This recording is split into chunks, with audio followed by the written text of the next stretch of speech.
It's been far from normal for the last 18 months or so, and the thought of a trip abroad to somewhere like here in Turkey has felt almost unimaginable for many. The government says it's now time for that to change, and today they set out new measures to make international travel easier.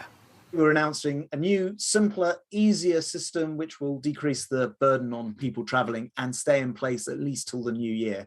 It means you won't have to take a pre-departure test. The day 2 PCR test will be scrapped in favour of a lateral flow. And all of this is only available because so many people have been vaccinated.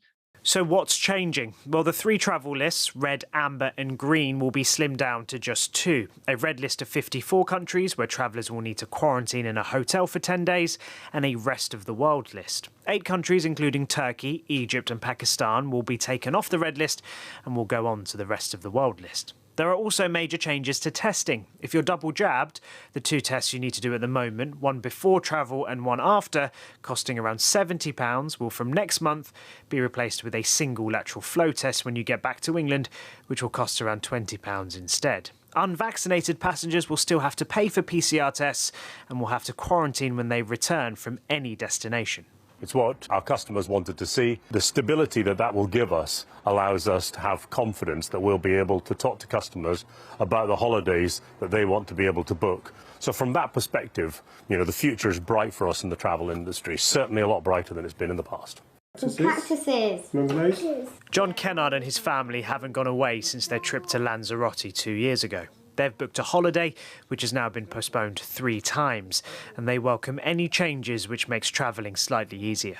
It's going to make a huge difference, I think, because the restrictions are one thing, but the hassle of actually going to do it is something else. And when you've got multiple PCR tests to do, it just puts a lot of strain on something which is already quite difficult when you've got kids going away, While passengers and the travel industry welcomed the move, some experts are warning about the consequences of changing the testing system.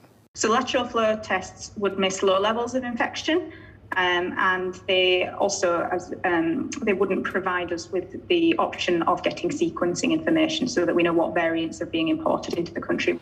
The government will want to get travel back to some sort of normality soon, while also trying to balance the need of keeping us safe and reducing the spread of COVID.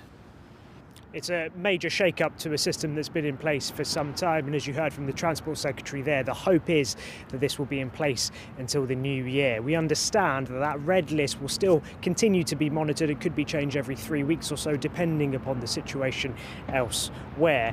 There are some airlines, however, that want to push for testing to go altogether. This has been a difficult time for the industry, and the government will need to balance that with getting us back to normal and ensuring more people can go on holidays to boost that sector.